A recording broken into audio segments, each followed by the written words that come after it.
好多嘅朋友咧選擇移民英國咧，都係因為下一代啦，希望佢哋咧能夠喺英國接受更加好嘅教育喎。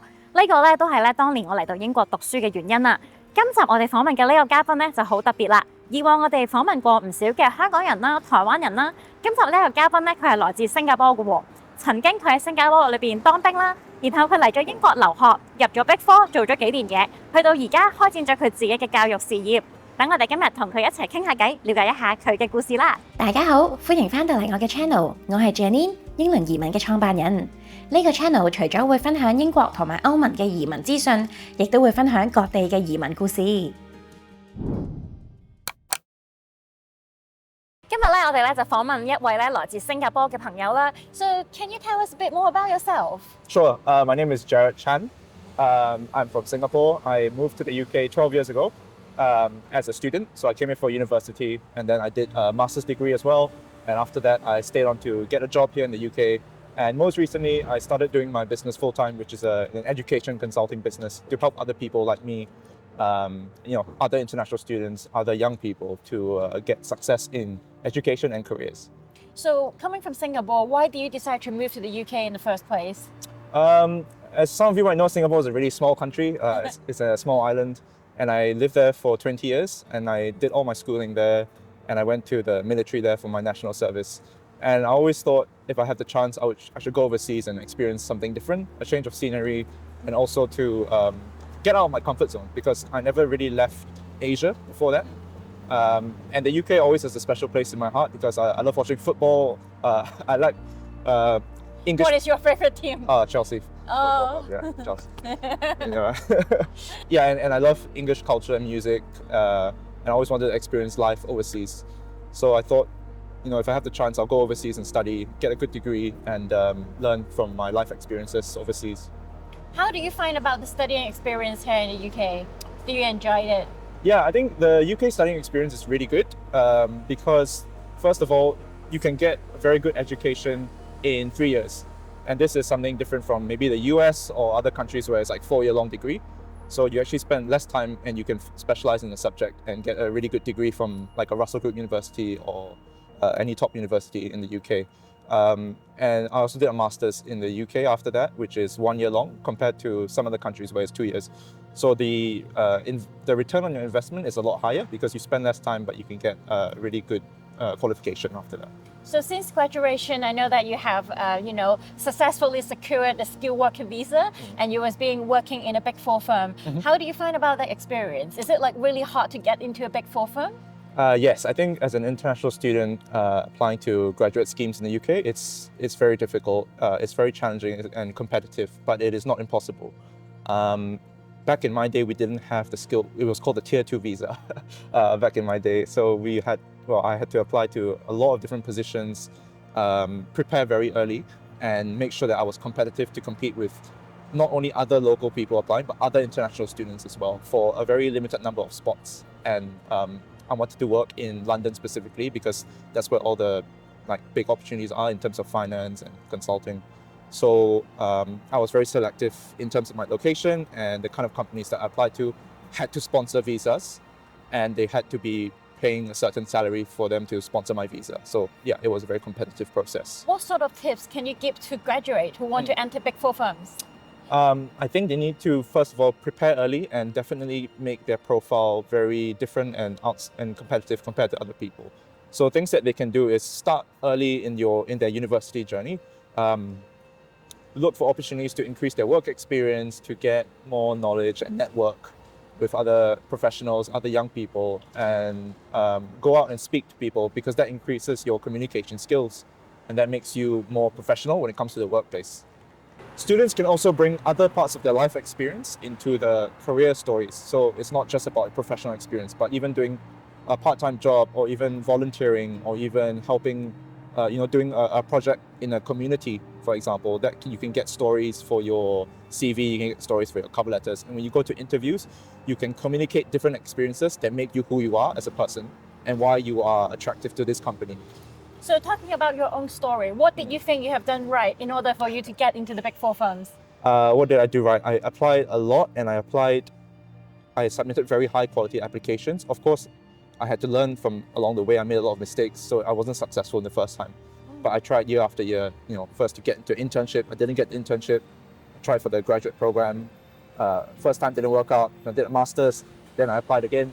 So it was very competitive, but knowledge of the application process and what to expect and how to pass each stage, not just pass, but excel at each stage so that you can stand out against the competition is definitely very important. So prepping early, speaking to people in the companies already, so that you can get some information that maybe you can't find on the website. So this is the point I said about networking, because you can't just apply online and expect to stand out, right? You need to go and speak to people from the companies. You can be proactive, like, message someone on LinkedIn and say, look, can I have a coffee with you? I want to learn more about this company and I would love to hear about your stories in the company as well. And that way you just get more insider knowledge and something a bit different for your application. You mentioned about networking. I really agreed about that. I remember the first day when I was starting my law degree, and the lecturer came in and said, you in the coming 3 years, you will learn a lot about different laws, but the most important thing is about networking. Yes. And I find that really helps me when I develop my career or my business, that networking, you really reach people at a different stage and they will help you along. Yeah. How do you think people that you have met during your career or your study, helps your journey? I think networking is very important because any job that we do nowadays, any professional job, is all about people and relationships. So having a network, especially today when the world is so global, and if you're going to university, you're going to meet people from every country, every background. So LinkedIn is a good thing. Definitely use it as your digital companion in this journey. Anyone you meet in a professional academic setting, it's good to just say, look, can I add you on LinkedIn? I want to stay connected with you. And so networking is really important because you never know when you might need to reach out to someone in a company that you want to interview for, and they can refer you or they can give you some information about the culture of the company or about the way it works. So then you have more information to make your decision and also to perform at the interviews. So I can't stress the importance of networking. And like you said, I think when you start dealing with clients or when you do any job and it involves people skills, involves communication, then you're going to rely on the skills that you develop when you're doing networking in your university years. And obviously London is a really multicultural city. Yeah. From a Singapore background, how do you feel about the difference in culture? Yeah, it's a very good question. Singapore is very multicultural in itself as well, for sure. I think the slight difference between the UK or London specifically and Singapore is that in Singapore, we have many programs and initiatives by the government to ensure that, to foster this kind of cohesive environment for different cultures. In London, it might be a bit more organic. So there's different communities and there's different cultures. They don't all necessarily have to mix and have one single culture, but they can celebrate their different cultures. I think that's the interesting thing about the UK and about London, is that you can be both a Londoner, but you can also be from Hong Kong, but you can also be from Singapore. So the identity is a very flexible and fluid thing. And I really like that about living in the UK. So I know that you have been working in the Big Four firms for a few years before then moving to different positions. Do you enjoy the time you were in Big Four, or is it like really, I don't know, like busy, or is it something that you like? I think the Big Four is the perfect place to start my career. And I think for a lot of young people, they can consider starting at a really big company like Big Four, because the networks you develop there and the people you meet can give you a really good foundation for the rest of your career. And I really enjoyed my time at the Big Four. I know some people, you might get the impression that the Big Four is, yes, it is a very big company. You sometimes feel like you're just a very small part of a big machine. But that can be the same for any big company. And I think it's how you make use of those experiences and how you take the learnings from those experiences to help you in your future career that is more important. And it doesn't have to be, you don't have to enter the Big Four thinking that you're going to stay there for the rest of your life. You can just use that as a starting point for your career. I got exposed to many different projects and clients and sectors. I worked with some of the biggest companies as my clients. So as a young graduate, that was like a super important experience for me. And then from there, I start building my career and decide, okay, what do I really want to do? What kind of culture and what kind of firm fits me best? And then I went from there. What kind of challenge did you face when you were working in Big Four? Again, like I said, I think the Big Four, because it's such a big company and because there's so many people, it can sometimes be difficult to stand out amongst your peers, and the path to promotion or progression can be a bit unclear. So I think my challenges were more I was enjoying my time in the Big Four, and I spent 3.5 years there, but it was time for me to try something else and time for me to experience a different kind of firm, a different kind of culture, maybe one that was a bit smaller, and also use my skills that I developed there and see how I can specialize a bit more, because I was doing a lot of different things as a management consultant. So it's also the kind of the nature of the job that really factored into this experience. So with your experience in Big Four and also the financial institution, in general, why did you decide then to start up your own business and focusing on education? Yeah, I was always interested in business from a young age. And I think at the end of the day, I wanted to start my career in like a big corporation, big financial company, so I can learn different things and also build my networks. But at the end of the day, I was always going to start my own business because I wanted to, first of all, be my own boss. I'm sure you know how rewarding that can be. And having the freedom to kind of design your day the way you want. Of course, there's responsibilities too. But I think maybe people like you and me just are naturally entrepreneurial. So if we see an opportunity in the market, we will go and create something to go and make and take advantage of that opportunity. And for me, it was education and my experiences going through the whole international student journey, getting a job. So post that, it made sense for me to start trying different business ideas, but this was the one that I was really passionate about as well. And I really like helping other international students. So I decided to make this my full-time business. So what sort of service are you actually offering? I know that you have been helping some of our clients, to find a school or a diploma course. How did the whole process go? Yeah, so Pagoda, which is my company, we focus on all aspects of education consulting, but our unique point is that we help to bring the career conversation forward in the process. So what that means is that we help students to think about their careers even before they reach the point where they are graduating and they need to find jobs. Because I think it's very important today with a lot of young people who may not be able to find the right kind of jobs for them after finishing university, to start becoming more employable early on, which means you need to understand the job market, what kind of future careers are out there, how AI is going to disrupt careers and the industries, what skills you need, what networks you need to develop.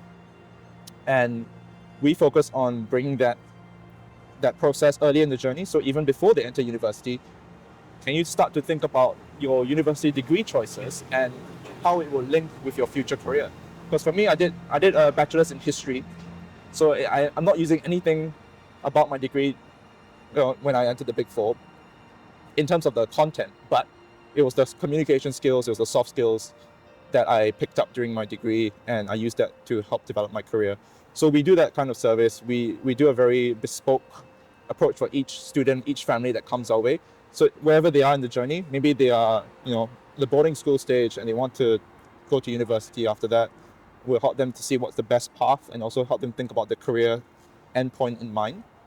Or like some of our recent clients that we work with, they are a bit younger and they need support when the families move to the UK to look for prep schools or foundation programs. So we've been working together as well to make sure that they get the educational support they need for those decisions. I think our clients are really, really pleased with your service. Okay. Can you share any interesting stories that you have helped along the way? Yeah, maybe we can talk about one of our recent clients, which was a family that whose child was based overseas, but the parents are already in the UK and they wanted to apply to a foundation program here in the UK so the son could come over and study and be close to the family. So this particular student was dealing with some lack of confidence in his interview skills, which is why he wasn't successfully getting offers at the programs. So because I come from a careers mindset, I know how important interview skills is. Of course. So we worked really closely with this student and coached him in interview skills to express himself confidently, but also at the same time made him understand why he's applying to this specific program, this specific school, and why it was unique, and the reasons why he wants to come to the UK, and help him understand all of that in his head. So then going forward, he can tell his story and he knows exactly why he's applying, the reason why he's pursuing this path. So what kind of challenge do you think students, usually encounter when they come to interview? Do you think it's like lack of confidence, or is that a lack of mindset, or technical skills? Yeah, there's a few challenges for people who are not familiar with interviews. They think it's like an IELTS test or like an English language test. But the first thing we say is like you should treat it as a conversation. When of course you need to demonstrate how you fit into the culture of the school or the company, and how you understand what the school or company can offer you. So it's both ways as well. It's not a one-way exam, it's a two-way conversation. And that's what we try and emphasize when we talk about interviews. I think obviously some of the challenges with international students or young people who might not be familiar with interviews is they might think, they might not know how to structure their answers well. So we're looking, their interview questions will be asking about something and they'll be answering a different question because maybe they memorized an answer or something like that. That's very common. I think when it comes to interview, people usually just memorize the script and then whatever they ask, they just, they just tell the script, but they're not really listening to the question. Yeah, I think that's a common mistake that, a lot of people, if not familiar with interviews, will definitely make. So we try and tell them actually what is the purpose of an interview. It's for both sides to find if they can mutually accept each other in the school or the university, and culturally do they fit. So a lot of our training would be tailored on, okay, how do you answer this question in a structured way so that you're answering the exact question? And we use methods like the STAR method, which is situation, task, action, result, right? I learned that when I was in uni. Yeah, exactly. It was provided by like the career coaching service in my uni, and I find it really helpful. Yeah, it's a structure that is always going to be relevant, but there's ways to also make it less robotic. Because if you say the situation is this, the task is this, then it sounds like you're just answering an exam question. So there's ways as well to make it flow more like a story. You can tell, you can say the answer, but make it more interesting and add some personal touches in there. So that's like a bit more of an advanced thing. But yeah, I think interviews is always going to be a lifelong skill. So whether you learn it for university or for your first job, that's a skill that you can keep developing. And then when you apply, to more jobs, when you're more senior, you apply to be a CEO of your company, you definitely need to interview again. And it's a lifelong skill that we'd like to educate students on. So with the career coaching service that you offer, like what was the longest duration that you have been following for students? There were some students who have gone for like 2-year programs with us because they're thinking of the long term. And actually we really encourage this kind of thing because careers are such fluid things. You might have an idea of where you want to go in your career because your parents told you this is the best. Maybe they said become a lawyer or become a doctor because... But I think sometimes they actually don't want it. Exactly. So what we do is we work with students to understand actually what's their interests, what's their passions, and recognize that it can change over time as well. So how do we teach them to be adaptable and also be open to change? Because in the world we live in now, there's going to be a lot of changes, whether it's in careers, in the industries that we work in, with our clients, with the markets, with all the legal and political environment. Everything is unstable. So it's more important to learn how to adapt, I think, and how to be open to change. So your career, like I've changed careers a few times, even within my financial, in the companies I joined, I did very different things. And then now I'm doing my own business. So it's almost like the things that have kept me grounded throughout the whole process are problem solving, being good with people and communication, marketing myself, marketing my brand. And so in terms of the longer career coaching programs, we try and teach a bit of that as well. Not just the practical side, but the philosophical and strategic sides of it. So final question, what do you want to say to students who want to come and study and work in the UK? I want to say, I think it's a great decision if you've chosen to come and study and work in the UK. It's not going to be easy, but I think it'll be the best development. Even if you decide working and studying in the UK for a long time is not, or staying in the UK after you graduate, it's not for you. You can take those life experiences back to your home country or back to anywhere else and build a great career or build a great business and build a great life after that. Thank you so much for your sharing. 希望今集我哋嘅分享都可以幫到有興趣嚟英國讀書做嘢或者 even 入 Big 4嘅朋友啦。好似今集嘅內容所講我覺得喺你嘅 career coaching 啦，或者成個學習嘅旅程當中其實 networking 都真係好重要㗎。而呢一樣嘢喺過去我嘅經驗當中都係喺 networking 入邊其實都好幫到我自己嘅個人發展啦，同埋 business 㗎。咁所以希望今集嘅分享都能夠幫助到大家嘅 career 啦。我哋下集再見，拜拜。